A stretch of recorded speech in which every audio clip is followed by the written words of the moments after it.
പുതിയൊരു വീഡിയോയിലേക്ക് എല്ലാവർക്കും സ്വാഗതം. ഇന്ന് നമ്മൾ തയ്യാറാക്കാൻ പോകുന്നത് നല്ല ടേസ്റ്റിയായ നല്ലൊരു പലഹാരമാണ്. അതിനായിട്ട് ഒരൽപ്പം ഗോതമ്പ് പൊടി നമ്മൾ എടുത്തിട്ടുണ്ട്. ഇനി ഒരൽപ്പം മത്തങ്ങയാണ് നമ്മൾ എടുത്തിരിക്കുന്നത്. അത് കട്ട് ചെയ്ത് ക്ലീൻ ചെയ്ത് കഴുകിയെടുത്തതാണ്.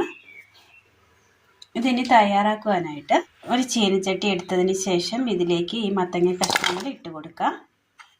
ഇതിലേക്ക് ഒരൽപ്പം വെള്ളം കൂടി, ഇത് വേകുവാൻ ആവശ്യമായ വെള്ളം മാത്രം മതി, ഒഴിച്ചു കൊടുത്ത് നന്നായി ഒന്ന് വേവിച്ചെടുക്കാം. ഒരു പാൻ എടുത്തതിന് ശേഷം അടുപ്പത്ത് വെച്ച് കൊടുത്ത് നമുക്ക് ഈ ഗോതമ്പ് പൊടി ഒന്ന് ഇതിലേക്ക് ഇട്ട് കൊടുക്കാം. ചെറുതീയിൽ ഒന്ന് വറുത്തെടുക്കാം.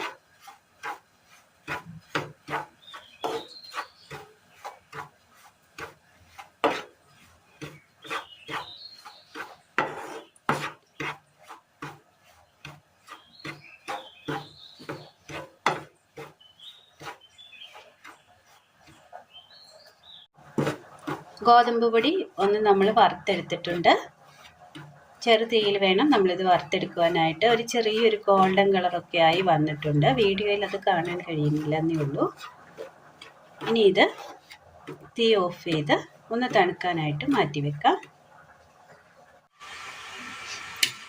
മിക്സിയുടെ ജാറിലേക്ക് വേവിച്ച് വെച്ചിരിക്കുന്ന മത്തങ്ങ ഇട്ട് കൊടുക്കാം. ഒന്ന് അരച്ചെടുക്കാം. ഒരു ബൗൾ എടുത്തതിന് ശേഷം ബൗളിലേക്ക് നമ്മൾ വറുത്ത് വെച്ചിരിക്കുന്ന ഗോതമ്പ് പൊടി ഇട്ട് കൊടുക്കാം.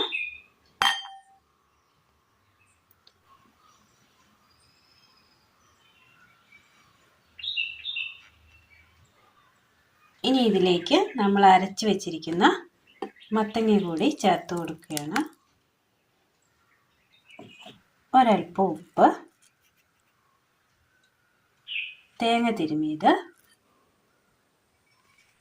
വെല്ലം ചീകിയെടുത്തത് നന്നായി ഒന്ന് മിക്സ് ചെയ്തെടുക്കുക. നന്നായി ഒന്ന് കുഴച്ചെടുത്തിട്ടുണ്ട്. ഇനി ചെറുതായിട്ടൊന്ന് ഉരുട്ടിയെടുക്കുക.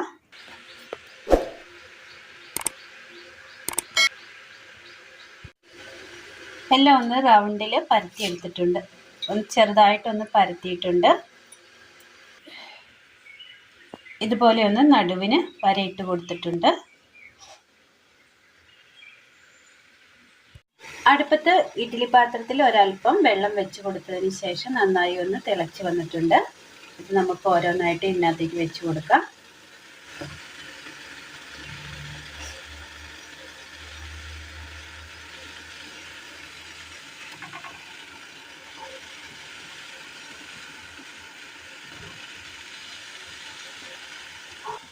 മൂടി വെച്ച് നന്നായി ഒന്ന് ആവി കയറ്റി വേവിച്ചെടുക്കാം. എണ്ണയിലിട്ട് പൊരിക്കാതെ ആവിയിൽ വേവിച്ചെടുത്ത് നല്ല ഹെൽത്തിയായ നല്ലൊരു പലഹാരമാണ് ഇന്ന് നമ്മൾ തയ്യാറാക്കിയിരിക്കുന്നത്. എല്ലാവർക്കും ഒന്ന് ചെയ്ത് നോക്കാവുന്നതാണ്.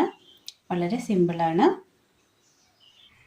അങ്ങനെ നല്ല ഹെൽത്തിയായ നല്ലൊരു പലഹാരമാണ്. 4 മണി ചായക്കൊപ്പം കഴിക്കാൻ പറ്റിയ നല്ല ടേസ്റ്റിയായ നല്ലൊരു പലഹാരം.